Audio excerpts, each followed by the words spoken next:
Boa noite, igreja. A paz do nosso Senhor Jesus. É motivo de muita alegria estar mais uma vez reunidos, né? Você aí na sua casa e eu aqui na igreja. Estamos num momento de missão, né? Eu creio que em cada um existe um missionário, né? Essa é que o Senhor Jesus delegou para cada um de nós, né? Ide e fala das boas novas, né? E eu queria compartilhar aqui um versículo que está em Romanos 10, 13, que diz assim: porque todos aqueles que invocam o nome do Senhor serão salvos. Como, pois, invocarão aqueles em quem não creram? E como creram naqueles que não ouviram? E como ouviram se não há quem pregue? E como pregaram se não foram enviados? Como está escrito: quão formosos são os pés dos que anunciam a paz, do que anunciam as coisas boas. Amém? Tive uma grande oportunidade de estar falando do meu testemunho, a qual o Senhor Ele colocou no meu coração aquele dia. Tive uma oportunidade de estar pregando a palavra, né? Mas antes de pregar a palavra, de falar daquilo que o Senhor tem feito na minha vida, eu tive que matar um pouco do meu eu, né? E às vezes a gente, Deus ele nos trata, Deus ele nos cuida, e às vezes a gente tem vergonha de falar daquilo que o Senhor tem feito nas nossas vidas, né? Aqui a palavra de Deus é bem clara. Ela fala assim: como, pois, invocarão aqueles em quem não creram? E como creram naquele que não ouviram? E como ouviram se não há quem pregue? Aleluia. Essa noite eu quero incentivar a você todas as experiências a qual Deus tem colocado na tua vida, para que você abra a boca, para que você aguce esse missionário que está dentro de você. O Senhor ele sempre tem algo, ele sempre tem uma experiência para que você fale para as outras pessoas. E às vezes você fica com a boca fechada e fica com vergonha daquilo que o Senhor tem tratado com você. E tem pessoas precisando de palavra sua, de experiência sua, de testemunho seu, para que transforme a vida dela. Não tenha vergonha, irmão. Aguça esse missionário que há em ti.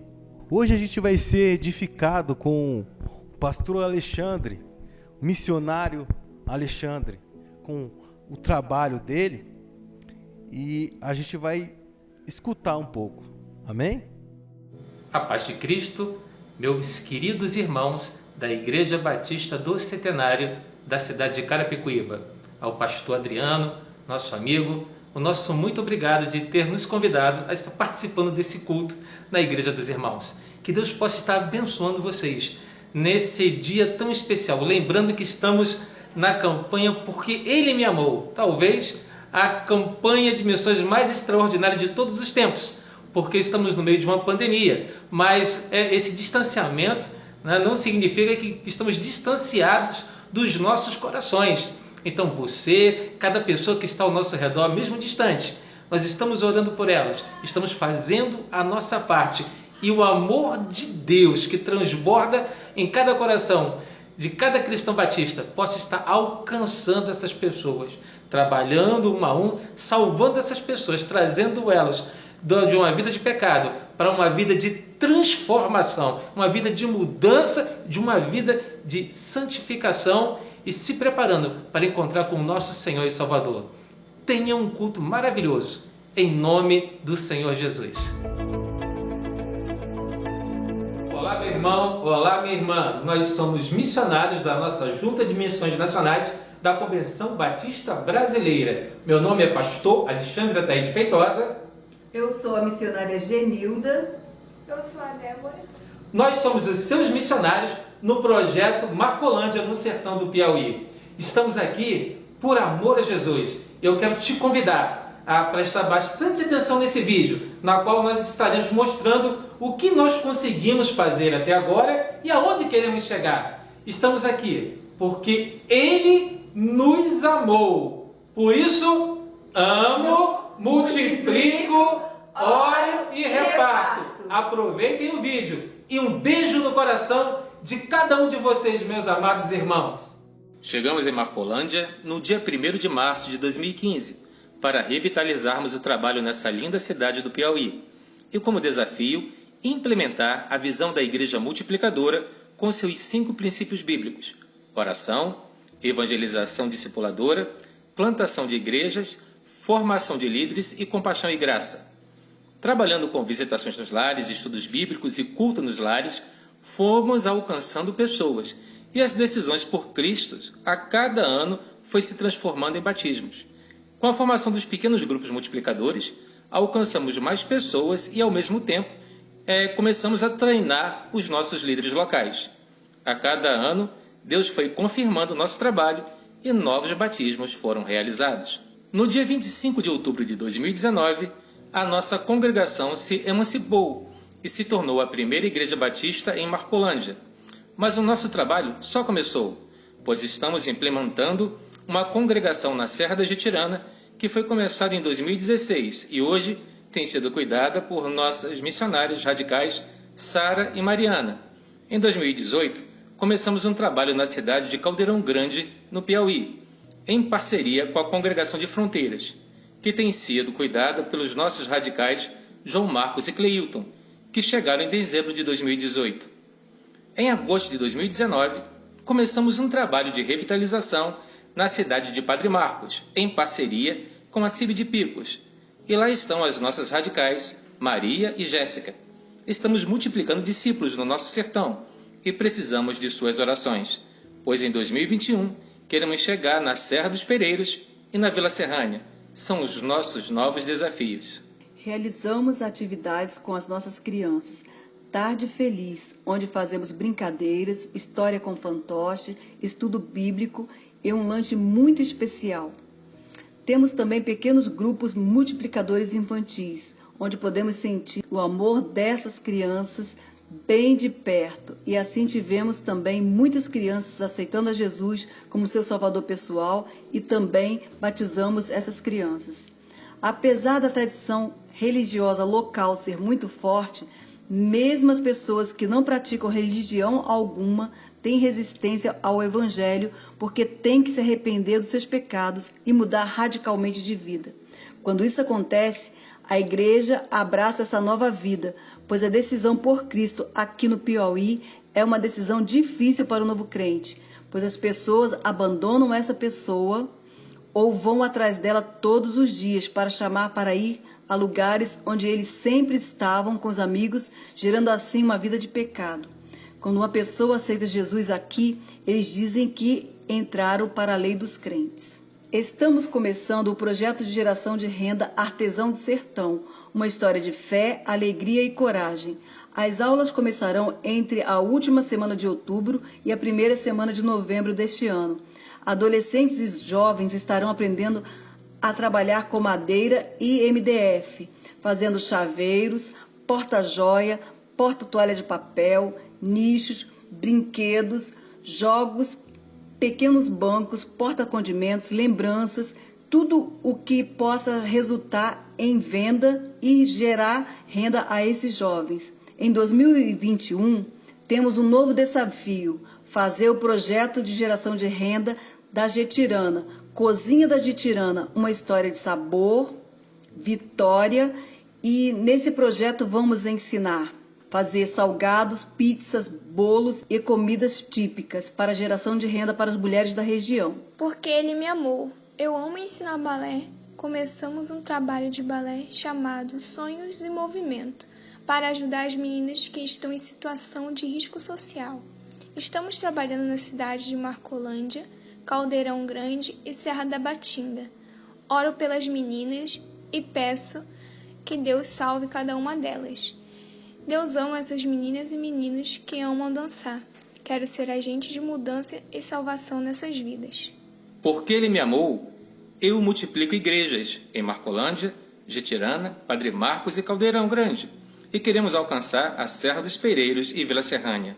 Porque Ele me amou, eu oro para que Deus salve o povo sertanejo dos seus pecados e proteja as crianças de todo mal, que venha salvação, alegria e esperança para o nosso amado povo. Porque Ele me amou, eu amo ensinar balé. Porque Ele me amou, eu reparto o conhecimento de uma nova profissão para gerar renda e ajudar as famílias necessitadas. Porque este amor é diferente de qualquer outro. Por isso, ore, oferte e invista em missões. Invista em vidas. Projeto Marcolândia, uma fonte de água viva no sertão do Piauí. A esperança de salvação está na cruz do Rei Jesus. Momento muito agradável. É um momento que a gente se coloca diante do nosso Senhor Jesus para o adorar e engrandecer por todas as coisas que Ele tem feito, por todas as coisas que Ele já fez por nós. Amém? Esse é o momento do louvor.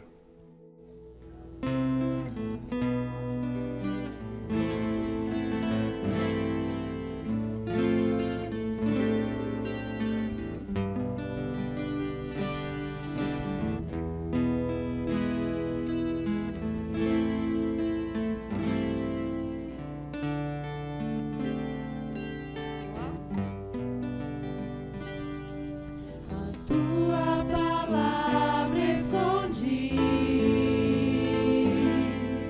guardada no meu coração, pra eu não pecar contra ti, Senhor. A tua palavra escondi, as vestes no sangue lavei, e das suas águas bebi, pra ser uma oferta agradável a ti, minha vida a ti consagrei.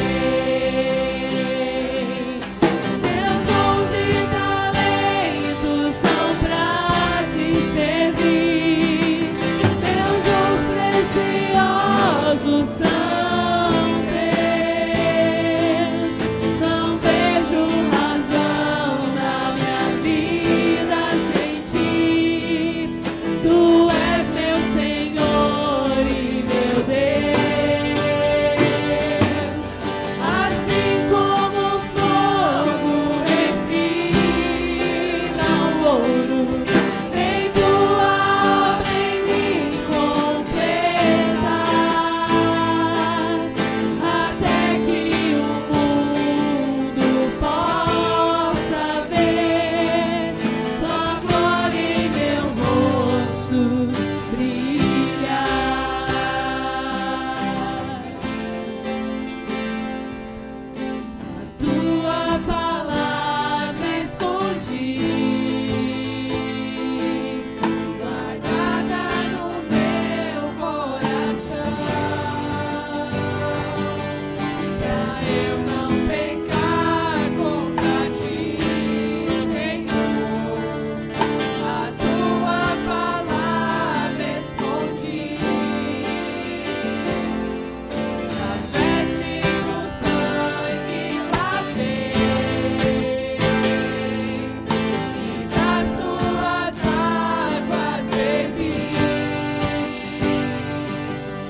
ao Senhor.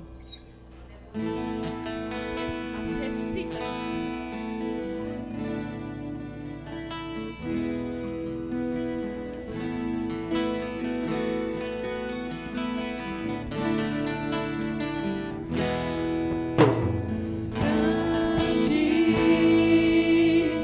É o Senhor e muito digno de louvor. Na cidade do nosso Deus, seu santo monte. A alegria de toda a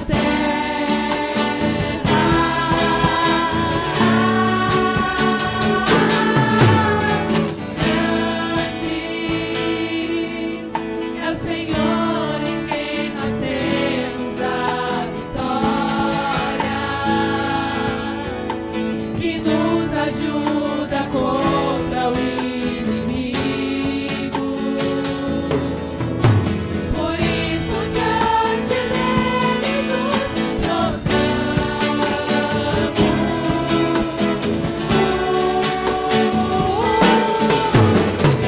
Queremos o teu nome engrandecer e agradecer-te por tudo em nossas vidas. Confiamos em teu infinito amor,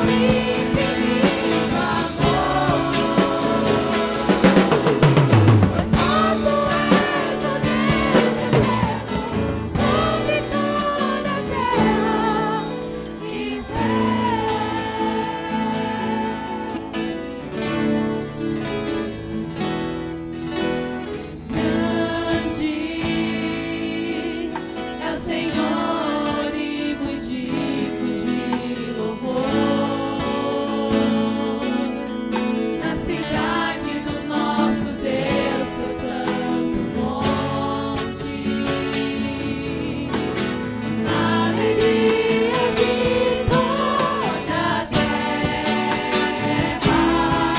de toda a é o Senhor em quem nós temos a vitória,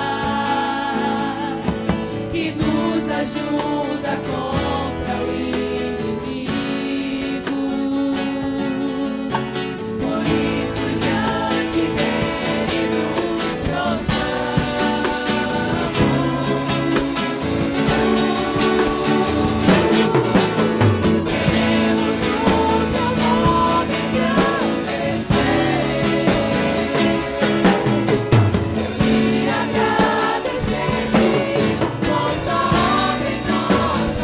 Confiamos em teu infinito amor, pois só tu és o Deus eterno sobre toda a terra e queremos o teu nome engrandecer e agradecer-te por tua obra em nossas vidas.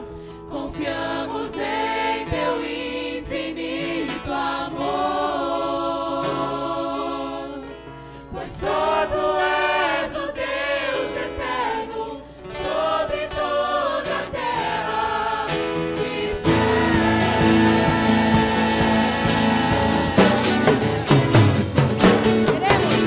queremos o teu nome engrandecer e agradecer-te por tua obra em nossas vidas. Confiamos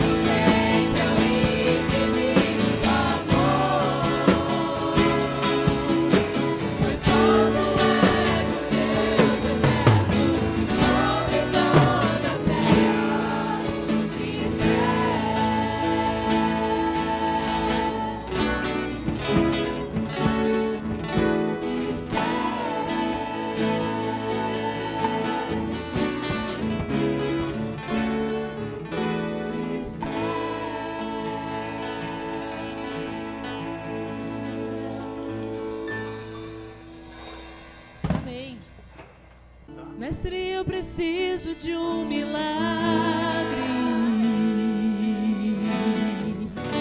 Transforma minha vida, meu estado. Faz tempo que não vejo a luz do dia. Estão tentando sepultar minha alegria. Ver meus sonhos todos cancelados.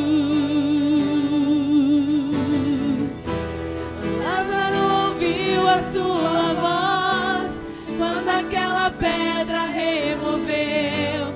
Depois de 4 dias ele reviveu.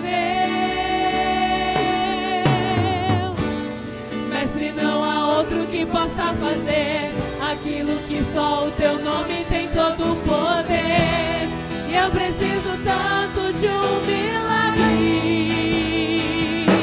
Remove a minha pedra, me chama pelo nome. Muda minha história, ressuscita os meus sonhos. Transforma minha vida, me faz um milagre. Me toca nessa hora, me chama para fora, ressuscita-me.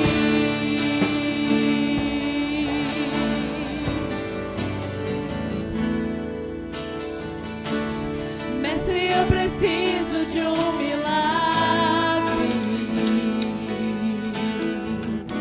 Transforma minha vida, meu estado. Faz tempo que não vejo a luz do dia.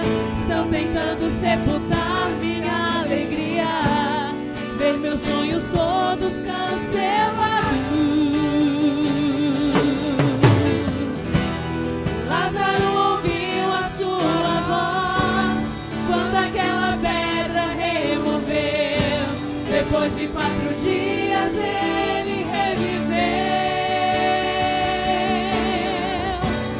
Mestre, não há outro que possa fazer aquilo que só o teu nome tem todo o poder.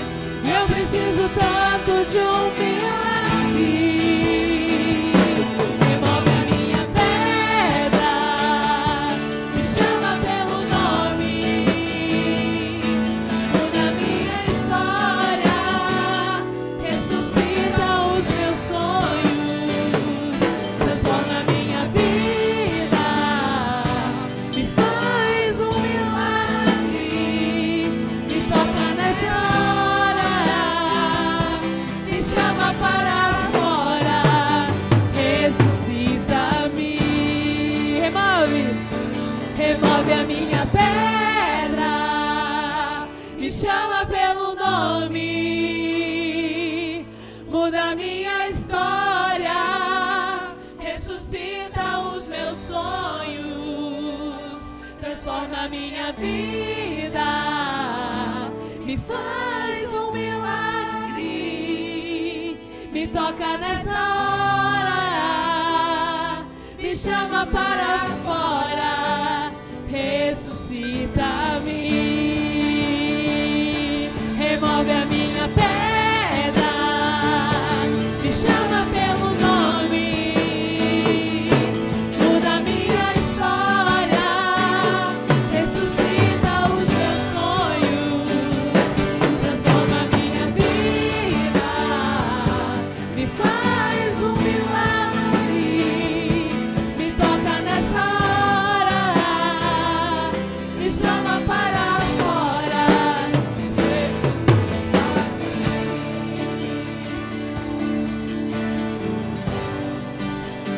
Ressuscita-me.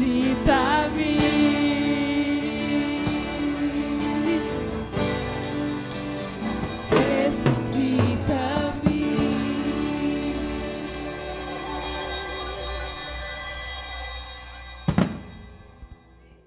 Este é um momento muito importante, né? Um momento que Ele nos trata, né? Eu peço para que você abra o seu coração.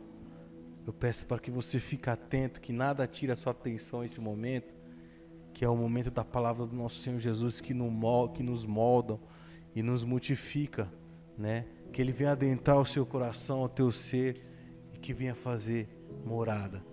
Amém? Graça e paz, meus queridos. Estamos aqui mais uma noite, nesse domingo, para juntos compartilharmos e entendermos um pouco mais do que a palavra de Deus tem a me ensinar, e ela tem, sem dúvida nenhuma, algo a mais a lhe ensinar. No domingo passado nós começamos a nossa campanha de missões, né? E nós estivemos tratando sobre a vocação ministerial, a disposição em servir ao nosso Senhor, né? E a gente continua numa sequência temática ainda voltada, sem dúvida nenhuma, para missões, né? E hoje à noite, não muito diferente do que nós ouvimos na semana passada, eu tenho um assunto muito pertinente para poder tratar, uma vez que nós estamos falando a ministros, uma vez que nós estamos falando a vocacionados, uma vez que nós estamos falando àqueles que têm em seu coração a chama ardente de ser anunciador da palavra, do Evangelho de Deus, e também, obviamente, para aqueles que têm os seus corações ainda não alcançados e têm a oportunidade de aprender um pouquinho mais a respeito desse encontro com o Senhor, desse encontro com o nosso Mestre e Salvador Jesus Cristo. Eu não posso dizer em hipótese alguma que as mensagens que nós estamos abordando aqui são especificamente para um determinado grupo, uma vez que a palavra de Deus ela é anunciada, ela é apresentada a todo e a qualquer grupo de pessoas, a membresia, a pessoas que nem fazem parte do contexto ainda da casa do Senhor, por não terem ainda um reconhecimento dessa ação de Jesus Cristo. Então a palavra ela é pertinente a todos, né? E pensando, obviamente, nessa anunciação, hoje eu trago uma temática aonde juntos nós vamos ter um desafio, né? E o tema dessa noite é o grande desafio de anunciar o Evangelho.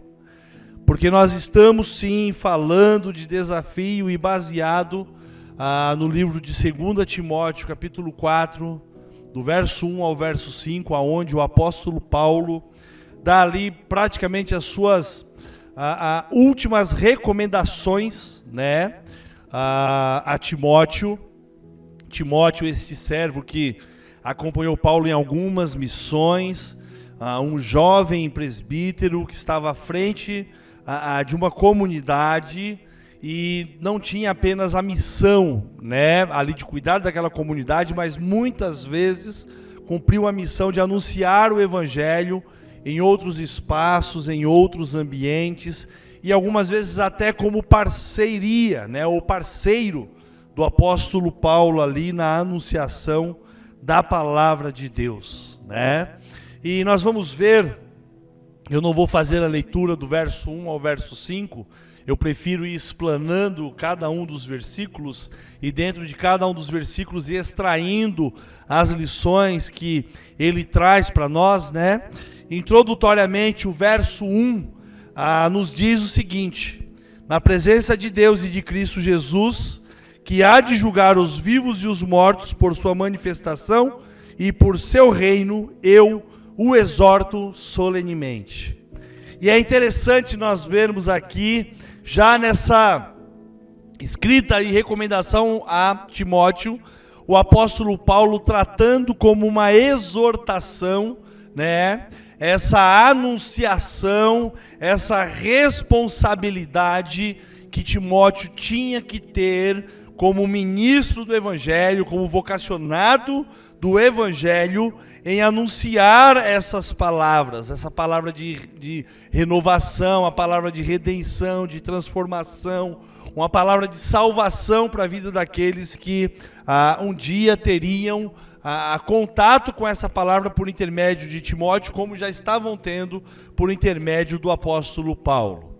E aqui a palavra exortar, né, ela é um verbo transitivo direto, e ela tem uma base etimológica assim, muito interessante, muito importante, porque às vezes nós pensamos que exortar, né, é puxar a orelha, é dar uma pegada no pé, quando na verdade exortar é dar estímulo, ou em outras palavras, estimular, incentivar, né, mostrar para a pessoa que vai usufruir ou apresentar aquela palavra a coragem que ela precisa ter para anunciar essa palavra.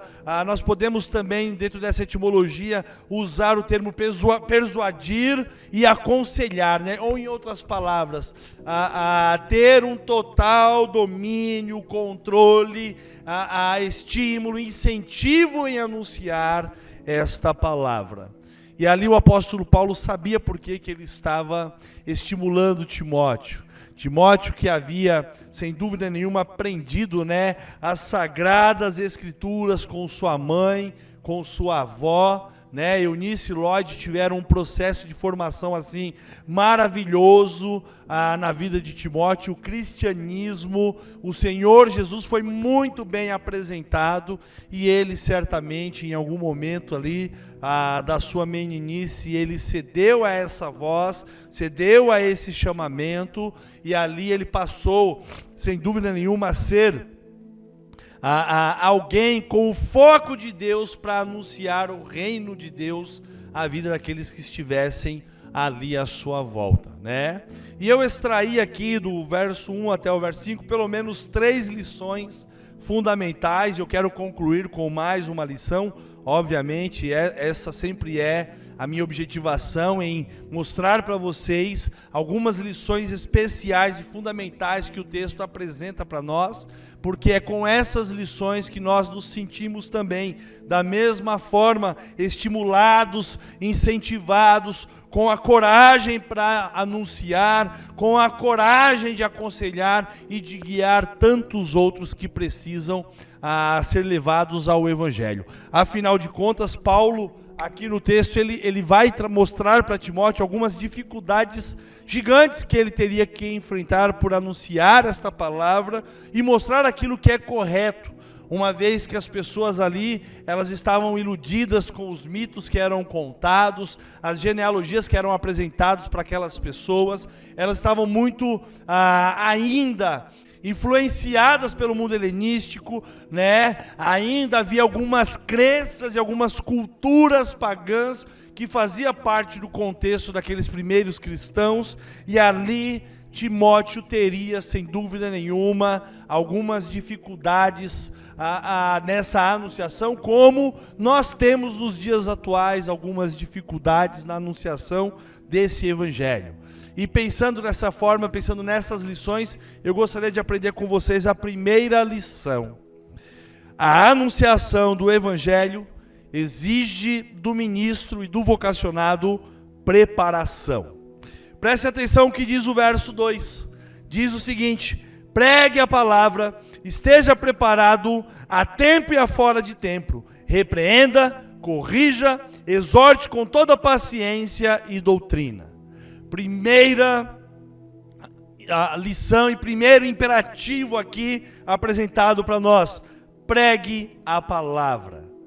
E quando eu vejo Paulo falando a Timóteo sobre o dever de pregar a palavra, né? É como se ele estivesse falando: olha, Timóteo, você deve pregar a palavra, e não as ideias dos homens, né? Não apenas aquilo que o homem gostaria de ouvir, mas você precisa pregar a palavra, porque essa palavra anunciada, essa palavra pregada, ela precisa ser uma palavra suficiente para poder corrigir, para poder repreender, para poder exortar, para transformar a vida das pessoas para que elas alcancem a salvação.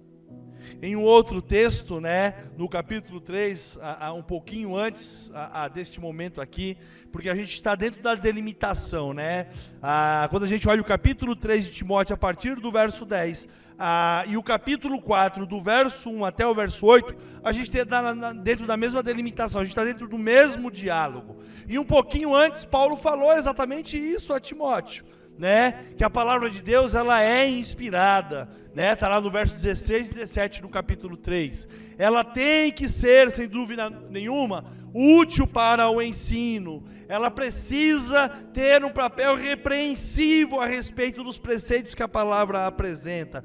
Ela precisa trazer correção para aquilo que está fora do padrão do Senhor, que está despadronizado com aquilo que Deus almeja para a vida do ser humano, né? E todo homem de Deus, ou todo aquele que se entrega ao Senhor, precisa ser plenamente preparado para toda boa obra.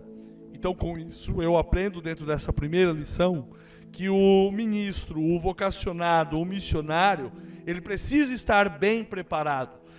E por quanto tempo ele precisa pregar e anunciar essa palavra? Bom, Paulo fala aqui, né, que há tempo e fora de tempo essa palavra precisa ser anunciada.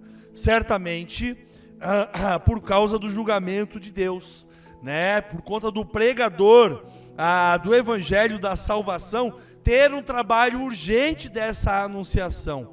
Afinal de contas, quantas pessoas podem estar fechando os olhos para este mundo sem ter conhecido esse evangelho, sem ter entregado as suas vidas para esse Senhor e Salvador? Então, há tempo e há fora de tempo, em qualquer localidade, em qualquer ambiente, aonde se tiver a oportunidade da anunciação, e de repente, se não tiver a oportunidade de criar, né, a oportunidade da anunciação, falar desse amor e desse evangelho.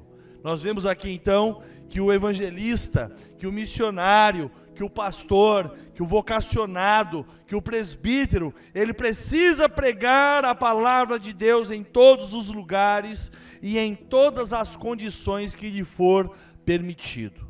De repente ele vai pregar no ambiente de enfermidade, ele vai pregar talvez no ambiente onde há luto, em alguns momentos talvez em ambiente onde há a alegria, talvez em alguns ambientes, talvez inóspitos, né? Talvez em alguns ambientes onde há opressão, não importa. A palavra de Deus, ela tem poder para adentrar, ela tem poder para repreender, para corrigir, para instruir, e é dessa forma exatamente que nós, chamados para a anunciação do Evangelho, precisamos estar bem preparados. Segunda lição que eu aprendo aqui com o apóstolo Paulo dentro das suas recomendações para Timóteo: a anunciação do Evangelho exige do ministro e do vocacionado a lidar com a contrariedade. Bom, uma coisa é fato, nós não vamos ter a total liberdade muitas vezes dentro dessa anunciação. Nós não vamos ter total receptividade à palavra do Senhor, até porque a palavra de Deus, quando ela é muito bem anunciada, de acordo com os padrões, ela traz incômodo, ela gera incômodo nas pessoas, porque a proposta da palavra de Deus é mudança, a proposta da palavra de Deus é nova vida, a proposta da palavra de Deus é um coração transformado, a proposta da palavra de Deus é abrir mão do velho homem e se tornar um novo homem, é deixar as coisas do passado e seguir adiante das coisas novas que são propostas, porque agora nós não vivemos mais a mesma vida, nós vivemos uma novidade de vida, uma vida agora que caminha em direção ao reino dos céus, aonde os nossos pensamentos, as nossas pretensões não estão nas coisas terrenas, mas estão nas coisas celestes. E Paulo deixa muito claro no verso 3 e 4 aqui: pois virá um tempo em que não suportarão a sã doutrina, pelo contrário, sentindo coceira nos ouvidos, segundo seus próprios desejos, juntarão mestres para si mesmos, e eles se recusarão a dar ouvidos à verdade, voltando-se para os mitos. Olha só como é importante nós compreendermos o papel do ministro, o papel do vocacionado, o papel do missionário, o papel da missão, uma vez que nós vamos ter que lidar com a contrariedade. A palavra de Deus, Paulo escrevendo a Timóteo, diz o seguinte: olha, eles não suportarão a sã doutrina, ok? E quando nós vemos aqui, quando ele trata dessa sã doutrina, quando nós vamos lá no original grego, nós vemos o termo lá de uma doutrina saudável, isto é, uma doutrina que contribui para a saúde da alma, que contribui para a salvação, né? Quantas almas doentes, quantas almas sem salvação fazem parte do nosso cotidiano, do nosso dia a dia. Mas aqui Paulo não está falando apenas daqueles que serão alcançados, ele está falando dos alcançados também, que de repente pode deixar com que os mitos, os ensinos falsos, os falsos mestres e profetas podem exercer de certa forma uma influência na vida dessas pessoas, porque aqui Paulo está escrevendo a Timóteo, mas ele está falando sim que talvez dentro da igreja, naquele período, naquele momento, alguma coisa estava completamente fora do padrão e que precisava de ajuste, né? Naquela época, eles buscavam um tipo de instrução muito mais adaptável aos seus desejos e sentimentos do que necessariamente aos desejos e à vontade do Senhor. Parece que Paulo está escrevendo o texto exatamente para os dias atuais. Nem parece que fazem quase 2000 anos que o apóstolo Paulo escreve essas instruções. Parece que ele estava vendo um raio-x do futuro, né? Parece que ele estava vendo um raio-x da nossa sociedade hoje, que não tem a preocupação em se adaptar à palavra de Deus, mas busca uma adaptação da palavra ao tipo de vida que está vivendo. E ali automaticamente, né? Quando ele fala que ali não suportariam a sã doutrina, imagine então nos dias atuais, dentro desse contexto que nós vivemos de mundo, onde o relativismo tem tomado conta. Será que estamos de fato disponíveis para viver essa sã doutrina, né? O apóstolo Paulo complementa aqui que eles estavam vivendo segundo os seus próprios desejos, né? Eles buscavam um tipo de pregação de acordo com os seus desejos carnais e não com os desejos da vontade do Senhor. Eles não disfarçavam as suas más pretensões, né? Eles lidavam com muita facilidade, com muita gentilidade, né? Com os seus vícios. Nós podemos fazer aqui um paralelo, né, com Isaías capítulo 30, do verso 9 ao verso 10, que diz o seguinte: esse povo é rebelde, são filhos mentirosos, filhos que não querem saber da instrução do Senhor. Eles dizem aos videntes: não tenham mais visões, e aos profetas: não nos revelem o que é certo. Falem-nos coisas agradáveis, profetizem ilusões. Quantos hoje estão exatamente nesses propósitos? Eles não querem a sã doutrina, eles não querem compreender os desejos do Senhor, eles querem os seus próprios desejos. Então, quando eu olho para esse quadro aqui, que é pintado diante dos nossos olhos, nós vemos o quanto haverá a contrariedade. Alguns sim terão a simpatia pela anunciação da palavra, mas muitos terão a contrariedade, porque vai mexer com o ego, vai mexer com o pecado, vai mexer com as suas práticas, vai mexer com a sua vida, que está completamente despropositada em relação à vontade do Senhor. Paulo fala ali a Timóteo que aqueles homens estavam sentindo uma coceira tremenda ali nos seus ouvidos, né? Ou em outras palavras, as pessoas que o apóstolo se refere, né, tinham um desejo inquieto, um desejo descontrolável, um desejo desconfortável de ter algum tipo de pregador, e não necessariamente um pregador que anunciasse a palavra. Eles tinham a coceira em suas orelhas, eles não queriam dar ouvidos àquilo que era correto, eles queriam uma adaptação às suas vidas e não um compromisso com a verdade. Aqui a contrariedade fica evidente. Quantas pessoas você já teve que trabalhar, tratar, anunciar, e elas simplesmente atenderam a você com a contrariedade? Elas não estão rejeitando o que nós transmitimos, o que nós dividimos com elas. Elas estão rejeitando ao Senhor. Quantas vezes você já ouviu alguém falar desse evangelho, falar dessa misericórdia, falar dessa graça, falar desse amor incondicional de transformação e salvação, e você, da mesma forma, está tratando com contrariedade esta palavra que pode trazer transformação para a minha vida, como ela trouxe, e pode trazer transformação também para a sua vida. Paulo encerra essa sentença do texto, dizendo que eles juntarão, ou em outras palavras, amontoarão mestre para si mesmos, né? E aqui a palavra traduzida para amontoado, né, é episoreu. Ela não ocorre em nenhum outro lugar do Novo Testamento. Na verdade, ela tem um único significado. Ela significa acumular, ela significa multiplicar. E é exatamente isso que aquelas pessoas estavam buscando. Paulo deixa claro que sempre haverá quem ensine e quem apoie os erros e apoie os pecados, às vezes até utilizando a própria palavra de Deus.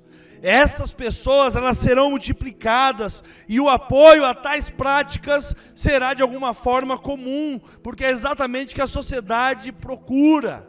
Ele orienta a Timóteo que eles se afastariam dessas boas instruções, que eles não abandonariam aqueles que estavam ensinando aquilo que eles gostariam de ouvir. Ao contrário disso, eles prefeririam multiplicá-los. Eles preferiam acumular aqueles que tinham essas falsas doutrinas, esses falsos ensinamentos.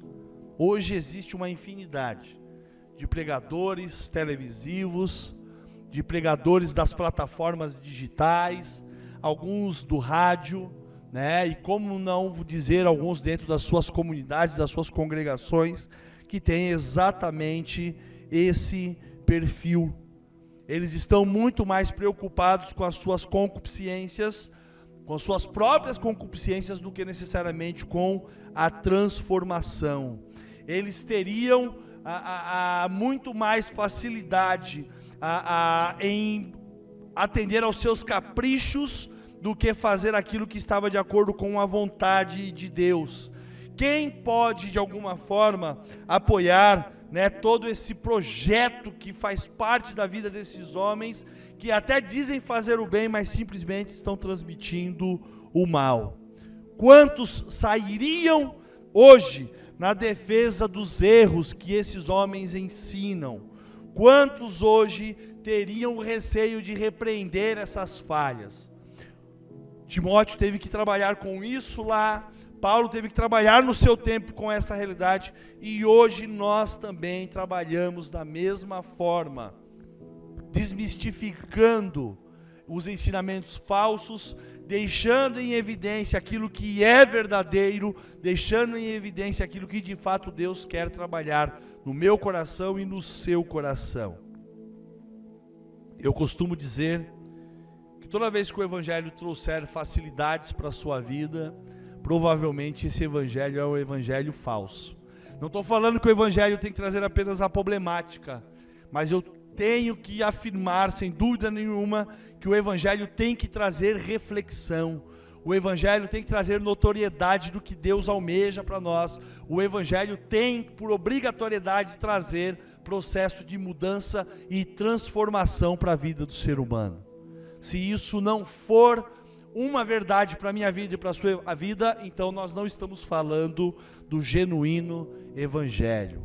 Aqueles homens lá, eles estavam muito mais preocupados com os mitos, com as genealogias, com os detalhes que estavam sendo ensinados, que não trabalhavam necessariamente a sã doutrina. Eles estavam mais preocupados com a cultura anterior, com o que vinha sendo trabalhado ao longo das gerações, mas eles não estavam preocupados com a novidade de vida. Eles não estavam preocupados com Cristo, eles não estavam preocupados com essa palavra restauradora, eles estavam mais à vontade com a contrariedade ao Evangelho do que necessariamente com a simpatia ao Evangelho que de fato transforma e liberta. Nós vamos ver que a Timóteo, ele já estava sendo orientado bem antes, ainda lá no livro de 1 Timóteo capítulo 1, verso 3 e 4, né? Paulo fala ali, mais uma vez a Timóteo, que quando ele estava partindo ali para a Macedônia, né? Ele roga a Timóteo que permaneça em Éfeso, né? Porque ali as pessoas, elas ensinavam falsas doutrinas, elas estavam dando muita atenção aos mitos, elas estavam tendo muita atenção às genealogias intermináveis, que ao invés de trazer ali entendimento da palavra, só causavam controvérsias, né, ao invés de promoverem o trabalho de Deus. Um trabalho que era apresentado pela fé. Um trabalho que era apresentável por aquilo que talvez ao meu olho, ao seu olho, ao olho da sociedade, seria algo irracional, porque para muitos a fé é algo irracional, né? Para mim ela tem a sua racionalidade, para mim ela tem o seu objetivo, ela tem o seu papel, ela tem o seu convencimento, mas para muitos é algo irracional. Mas é a fé que faz a diferença.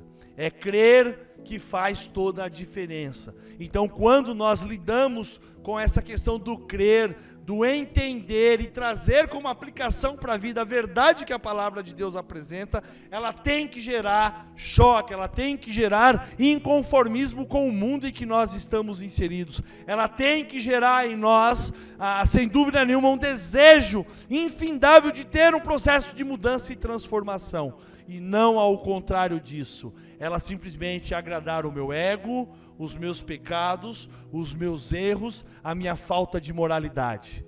Timóteo estava enfrentando aquilo e nós enfrentamos sim nos dias atuais. Pensando então, dentro desse contexto, eu aprendo com vocês a terceira lição. A anunciação do Evangelho exige do ministro e do vocacionado o cumprimento de sua missão e sobriedade em meio aos sofrimentos. Versículo 5 do capítulo 4 de 2 Timóteo.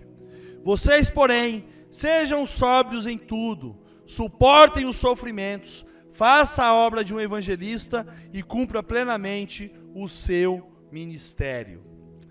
Paulo recomenda a sobriedade a Timóteo. Ele não está falando de uma sobriedade que foi perdida, talvez pelo entorpecimento, não. É a sobriedade intelectual, é a sobriedade do entendimento, é uma sobriedade voltada para a plena convicção daquilo que estaria sendo ensinado. Seja, Timóteo, sóbrio em tudo, esteja, em outras palavras, vigilante contra o erro e contra o pecado, porque ele é que está fazendo parte da vida da sociedade, é ele que está fazendo parte da vida dessas pessoas e provavelmente gerou a contrariedade, porque é o pecado que está dominando, é o erro que está dominando. Então, sem dúvida nenhuma, a sua parte é ter a fidelidade no desempenho e no dever, né, de anunciar essa palavra, de falar desse amor, de falar dessa misericórdia, né? Essa recomendação que Paulo dá a Timóteo é a mesma recomendação que ele dá à igreja de Corinto, registrado lá em 1 Coríntios capítulo 16, verso 13, que diz o seguinte: estejam vigilantes, mantenham-se firmes na fé, sejam homens de coragem e sejam fortes. Então essa sobriedade, ela é requerida para mim, ela é requerida para você. Suporte os sofrimentos, suporte as aflições, né? A palavra grega aqui para essa aflição que ele está trabalhando, ela é traduzida por suportar a dureza do coração daqueles que estão ouvindo falar, mas muitas vezes não querem ceder para esse evangelho restaurador e transformador. Quando nós trabalhamos com a humanidade, trabalhamos com o ser humano, nós precisamos ter a consciência, né, que o cumprimento da missão, o cumprimento da anunciação, ela vai sim, sem dúvida nenhuma, em algum momento gerar sofrimentos. Sofrimentos pela alma, sofrimentos por aquele que fecha os olhos sem querer ter um processo de reconhecimento, pela negativa até o final da sua vida em não reconhecer Cristo como Senhor e como Salvador. Os nossos corações, eles são sim de carne e sangue, mas muitos mantêm eles como verdadeiros corações de pedra. Não querem ceder a um evangelho transformador, não querem ceder a uma palavra transformadora, não querem ceder para a eternidade. Paulo não apenas dá a recomendação do suporte nos sofrimentos que ele teria, não dá apenas a recomendação da sobriedade, né? Mas ele deixa muito claro: faça a obra de um evangelista. Faça a obra de um anunciador das boas novas do Senhor. Faça o trabalho, realize o trabalho de pregar o Evangelho. seja aquele que é designado para proclamar as boas novas de salvação. Esse assunto, sem dúvida nenhuma, ele é muito apropriado a todos os ministros. Qualquer um que exerça a responsabilidade dessa anunciação. Se alguma vez foi considerado como dever apropriado de uma classe separada para esta obra, sem dúvida nenhuma, somos chamados, somos escolhidos, somos vocacionados para apresentar, de fato, uma palavra que gere transformação na vida das pessoas, na vida da sociedade.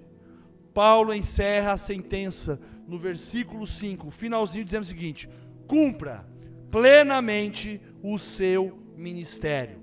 Nós temos aqui mais uma vez um imperativo, né? Cumpra, você precisa cumprir, né? Você precisa oferecer evidências completas, né? Timóteo, você precisa cumprir o dever de sua missão, de manter a sua sobriedade, manter a sobriedade daquilo que é correto aos olhos do Senhor e não aos olhos humanos, aonde a corrupção, a adaptação às ideologias mundanas são mais uma das atrativas propostas que o mundo coloca para que nós não venhamos a cumprir a vontade de Deus. Nós fomos chamados para cumprir a vontade de Deus. E é exatamente por isso que a gente precisa estar muito bem orientado. É exatamente por esse motivo que a gente precisa estar muito bem preparado. É exatamente por isso que nós precisamos saber que em alguns momentos nós vamos enfrentar a contrariedade. Em alguns momentos nós vamos sim ter sofrimentos e precisamos ser sóbrios para compreender a vontade do Senhor e entender que outros também compreenderão essa sobriedade e terão seus corações de fato transformados, porque nós cumprimos o nosso papel e aqueles que dependiam do cumprimento do nosso papel foram alcançados. Como é complexo a responsabilidade da anunciação deste evangelho. Um evangelho que incomoda, um evangelho que causa desconforto, porque ele transforma, porque ele liberta, porque ele salva e porque ele caminha e encaminha os homens principalmente aos caminhos da eternidade. Concluo, encerro esta mensagem, aprendendo mais uma vez com vocês uma lição fundamental e importante, pensando aí nessa junção de um pedaço do capítulo 3 com o 4, né? Eu tiro uma última lição e vou tirar uma lição de uma parte do texto que eu nem fiz a leitura, mas que eu faço questão de fazer a leitura agora. A anunciação do evangelho traz à memória do ministro e do vocacionado a origem dos seus ensinamentos.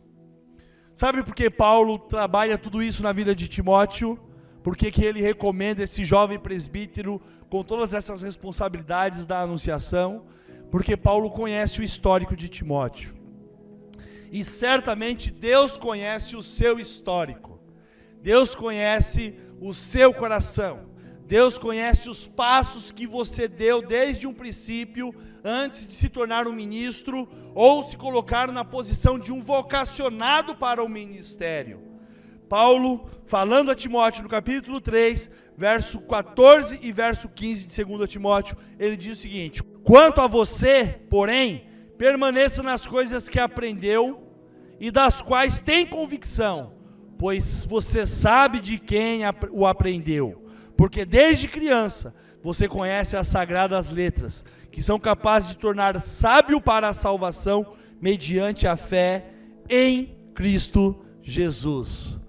Paulo traz a memória de Timóteo, traz para o resgate de Timóteo o seu berço, de onde ele veio, de que maneira ele foi formado, de que maneira, após a sua concepção, ele foi intelectualizado ali pela sua mãe e pela sua avó. E em seu coração, né, mais do que afirmar para Timóteo a responsabilidade que ele teria, Paulo traz à memória de Timóteo uma reafirmação de qual foi a sua origem e de que forma ele aprendeu para poder não ceder a essas falsas doutrinas, não ceder a esses falsos mestres e não ceder talvez à membresia que estava ali dando ouvidos àquilo que era fora do padrão de Deus, não ceder à conformidade do mundo, porque ele aprendeu desde a sua meninice, desde criança, as sagradas letras que são capazes de torná-lo sábio para a salvação em Cristo Jesus. As sagradas letras contidas na palavra, que hoje está à minha disposição e está à sua disposição. São essas palavras contidas neste livro aqui, que não são apenas palavras de um registro histórico ou de uma parcela do que Deus colocou à minha disposição. Não, na sua totalidade, é palavra de Deus de Gênesis a Apocalipse, do primeiro capítulo de Gênesis ao 22º de Apocalipse, ela é palavra do Senhor, que tem, sem dúvida nenhuma, esse poder avassalador de trazer para a minha vida e para a sua vida o ensino, de trazer para a minha vida e a sua vida a repreensão, de trazer para a minha vida e a sua vida a correção e a instrução na justiça que procede de Deus, para que eu e você, homens e mulheres, nós tenhamos a plena aptidão para toda boa obra e para a anunciação desse evangelho restaurador. Encerro então dizendo o seguinte, que todos nós que fomos chamados e comissionados, vocacionados para o ministério, seja ele do presbitério, seja ele diaconal, seja ele o pastoral, seja ele apenas o ministério da vocação, que ainda não ficou muito claro, quantos vocacionados ainda não têm claro em suas mentes qual é o seu papel. Bom, independente da vocação e do trabalho que você vai exercitar, o teu papel é pregar o ID de Jesus Cristo, anunciar o evangelho restaurador e transformador, sem nenhuma conformidade que esse mundo coloca à minha e à sua disposição.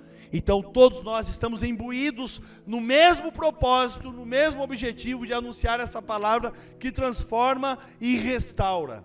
Timóteo recebeu e cumpriu com afinco a palavra que lhe foi colocada à disposição. E hoje eu e você recebemos essa mesma palavra para com afinco ensinar, instruir, corrigir, para que as pessoas tenham em seus corações uma verdade autêntica que procede do trono de graça de Deus. Então não abra mão da sua vocação, não abra mão desse coração que arde por missões, não abra mão desse coração que arde em anunciar as boas novas a pecadores, não abra mão desse coração que tem, sem dúvida nenhuma, sido fustigado pela palavra do Senhor, tem sido incomodado pelas sentenças que a palavra de Deus traz, tem sido incomodado por ver vidas serem transformadas e resgatadas das portas do inferno, porque elas não podem prevalecer sobre aqueles que anunciam a palavra da verdade, que anunciam o evangelho autêntico e que não ensinam aquilo que é falso.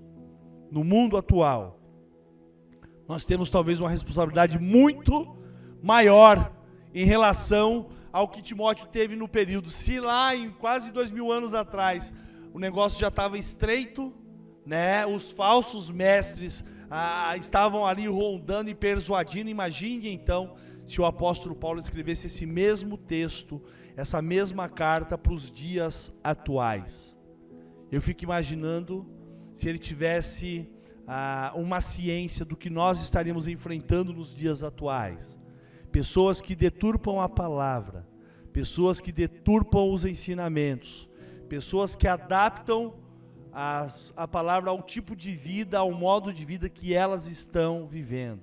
Pessoas que tentam refutar ensinamentos dessa palavra, seja do novo, seja do antigo, que querem desconsiderar ou considerar apenas uma parte dela, uma parcela dela para as suas vidas. Quantos hoje estão vivendo dessa forma? E eu e você, nós fomos chamados para sermos diferentes, porque nós temos um grande desafio em anunciar um evangelho que prega a verdade, que prega a transformação e que apresenta o reino dos céus. Que Deus assim nos abençoe. Que Ele use da sua misericórdia e da sua graça para que a minha vida e a sua vida possa ser, de fato, instrumento nas mãos desse Senhor para essa anunciação. E que Ele use da sua graça e da sua misericórdia para você, que mais uma vez está ouvindo essa palavra e está tendo a compreensão do quanto você ainda não conhece essa relação com o Senhor, essa intimidade com este Deus, com este Cristo, com este Espírito Santo. Quero deixar claro que, se você está me ouvindo, se o seu coração está aberto, se o teu intelecto está em pleno funcionamento, você ainda está em plenas condições de reconhecer este Evangelho e reconhecer Cristo como Senhor e Salvador da sua vida. Como Paulo reconheceu, como Timóteo reconheceu, como esse pastor que hoje vos fala reconheceu, você também tem a oportunidade deste reconhecimento. Que Deus assim nos abençoe, que Ele lhe abençoe e que você tenha hoje, nesse primeiro dia da semana, nesse início de semana, uma semana tremendamente abençoada. É uma semana fortificada na palavra do Senhor.